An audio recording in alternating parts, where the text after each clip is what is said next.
Ang alkalde ng Ramat Gan, lungsod na may 170,000 katao, malapit sa Tel Aviv, ay nag-utos na buksan na ang mga pampublikong bomb shelter. Walang opisyal na nag-utos sa kanya, pero hindi siya nag-iisa. Ganoon din sa Kiryat Gat sa Timog at Carmel sa hilaga ng Israel at Eilat sa timog ng Israel ay sumama na rin sa Ramat Gan sa muling pagbubukas ng mga pampublikong shelter kahit walang pagbabago sa mga pangantunan ng Home Front Command. Kaya wala namang itinaas na pambansang alerto. Ito ay mga munisipalidad lang na gumagawa ng sariling desisyon. Ngunit dahil tuloy-tuloy na inatake ng US ang Iran sa loob ng 12 magkasunod na gabi at hayagan magbanta ang Iran na tatamaan ng Israel, binabantayan talaga ito ng mga tao. Malinaw naman, nakita natin ang bagong banta ni Trump sa Axios na tila isa na ngayong opsyon para sa US ang malawakang pag-atake sa Islamic Republic of Iran. Lumipat na tayo sa ating mga panauhin sa studio dahil marami pa tayong dapat talakayin. Kasama natin ang ating International Affairs Analyst, Dan Perry, Security Analyst, hosting Ross Handler Report, Yakov Lapin, at ang Senior Correspondent natin, Owen Alterman. Maligayang pagdating. Sige, sa tingin ko, kailangan muna nating pag-usapan ng kaunti ang kalkulasyon ng Israel bago pa man tayo makarating sa komentaryo na narinig natin mula sa Amerikanong presidente. Yakov, gusto kitang kanungin. Ano ang masasabi mo sa desisyong ito ng mga lungsod sa Israel? At malinaw naman, hindi lahat, pero tiyak. Alam mo, malaking sentro ng populasyon ang Ramat Gan na muling nagbukas ng mga bomb shelter. Sa tingin mo, paano ito tinitingnan ng mga Israeli? Hindi ko ito bibigyang malalim na kahulugan. Maliwanag na ang mga munisipalidad ay nakikilahok sa patuloy na pagtatasa kasama ang Home Front Command ng IDF. Maaring narinig nila ang puntaas ng kahandaan at pagbabantay, kaya gumawa sila ng sarili nilang mga desisyon. Sa huli, ang Home Front Command ng IDF ang nagbibigay ng pinakamalaking senyales. Nasa normal na rutina pa rin tayo. Sa tingin ko, ganun din dapat ang gawin ng mga Israeli. Hindi natin kailangang dagdagan ang kahandaan at higit pa sa sinasabi ng Home Front Command ng IDF. Sa palagay ko, sa yugtong ito, mapagkakatiwalaan natin ang sistema. Kung nais ng mga munisipalidad na magdagdag ng hakbang para tumaas ang kahandaan, nasa kanila ang desisyon. Sa huli, normal ang operasyon natin at hindi natin kailangang masyadong magpabahala sa mga desisyon ng mga munisipalidad.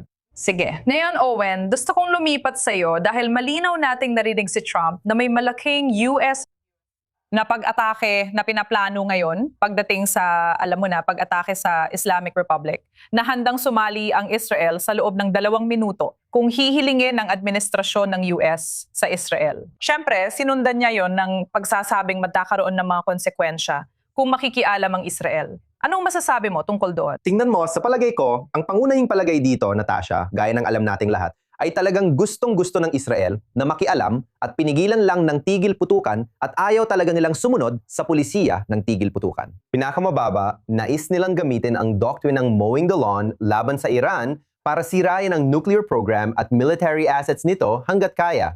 Ngunit hindi kabilang ang mas malawak na layunin ng pagpapalit ng rehimen. Masaya at handa ang Israel sa mas limitadong layunin na yon. Nakikita na Estados Unidos ang pumipigil sa Israel, kaya makatuwiran kung bibigyan ni Donald Trump ng go signal ang gobyerno ng Israel. Masayang sasali ang gobyerno, militar at publiko ng Israel mula sa iba't ibang panig ng politika kahit may paparating na eleksyon. Ay matutuwa na makita iyong mangyari. Tama. Well done. Kailangan ko sabihin, ibig ko sabihin, hindi mo maiwasang maramdaman na ito ay parang muli na namang retorika na sinusubukang palugurin ang lahat ng panig. Tama ba? Sinasabi na makikialam ang Israel, pero may magiging konsekwensya. Malinaw. Sa tingin ko, maaring ipalagay na may mensahe para sa Islamikong Republika doon na, alam mo, sinusubukan naming pigilan ng Israel na makialam, pero maaring magbago yon. Gusto kong talakayin ang mga bantang umatake sa lahat ng kaalyado ng Amerika sa rehiyon, hindi lang sa Gulpo o mga bansang Arabong may base ng US. Sa tingin mo ba posible sumali ang mga kaalyado sa labanan kung dumating sa ganoong punto? Possible. Oo, lalo na kung ang digmaan na yon ay tila para tuluyang pabagsakin ng rehimen. Hindi lang tulad ng tinatawag ng iba na paulit-ulit na limitadong opensiba. Mukhang sasali sila, lalo na ang UAE na may maayos na hukbo. Pero hindi lang sila. Saudi Arabia, na madalas nababanggit kamakailan, maaaring sumali. Hindi ko iniisip na gusto nila ito sa parang gusto ng Israel.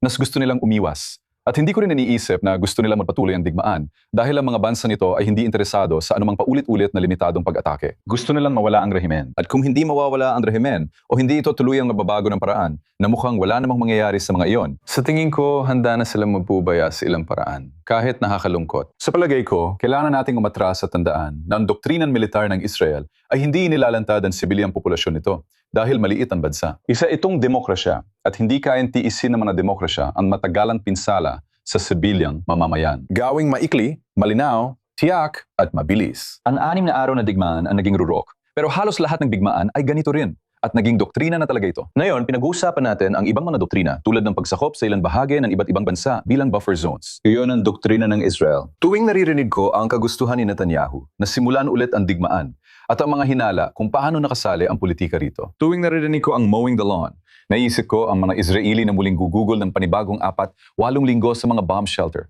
Mas maraming pinsala at buhay ang mawawala sa Israel. Para saan? Para sa wala namang tiyak na resulta. Kaya kapag sinabi ni Trump na malawakang pag-atake, alam mo, gusto ko yun kasi baka napagtantunan niya na ang mga digmaang ubusan ay pabor sa mga jihadist. Ang digmaang ubusan ay pabor sa mga bansang walang pakialam sa kanilang mamamayan. Walang pakialam kung magdusa, mamatay o masira ang ekonomiya. Pwede nilang gawin ang gusto nila dahil walang halaga ang opinyon ng publiko. Sa kaso ng Israel, mahalaga ito at dapat lang. Kaya ang tanong, ano nga ba talaga ang plano? At mas malaki pa dyan ang usapan na Pero dapat natin meron pag-usapan. nga ba talagang ganon? Malawakang pag-atake na hindi kasali ang Israel sa panig ng Estados Unidos. Paki-explain din agad ang lakas ng militar ng Islamic Republic na yon, based sa mga sunod-sunod na pag-atake na nakita natin. Una sa lahat, sigurado, may senaryo kung saan ang US papasok sa isang ganap na digmaan ng walang Israel. Kasama yan sa mga posibleng senaryo. Kasama yan sa mga plano at handa na itong gawin ng CENTCOM. At hindi rin malinaw kung sasali ang Israel. At kung hihilingin sa Israel na sumali, sa tingin ko, kailangan munang itanong ng Israel. Itanong kung bakit, ano ang layunin? Kung ito ay para lang mapabuti ang posisyon ng Amerika sa negosasyon sa Strait of Hormuz, sa lahat ng paggalang, hindi yan usaping pansiguridad ng Israel kung hahantong lang yan sa pagbagsak ng mga misil sa mga lungsod dito. Sa huli, ang makinarya ng militar ng Iran, sa sagot sa pangalawa mong tanong, labis silang napahina. Ang medium-range ballistic missiles nila, yun ang umaabot dito. Malaki na ang nabawas sa kanilang imbak ng mga misil, pero hindi ibig sabihin na ubos na, may natitira pa sila. Nagawa nilang ayusin ang ilang underground missile silos. Kaya pa rin nilang tamaan ng Israel, pero halos wala na silang air defenses. Lubos na lantad sa opensibang militar ng Israel ang kanilang mga base militar. Mas nakakaintriga ang pahiwatig ng Israel nitong mga linggo ay kung babalik sila sa digmaan. Hindi na sila makukontento sa dati nilang listahan ng mga target. Pupuntirya nila ang mga target na idinisenyo para guluhin at pabagsakin ang rehimeng Iranian at subukang maabot ang endgame na iyon. Dahil iyon ang mga pahiwatig mula sa mga opisyal ng Israel. At malamang isa yon sa mga dahilan kung bakit umatras ang Iran sa pag-atake sa bansang ito.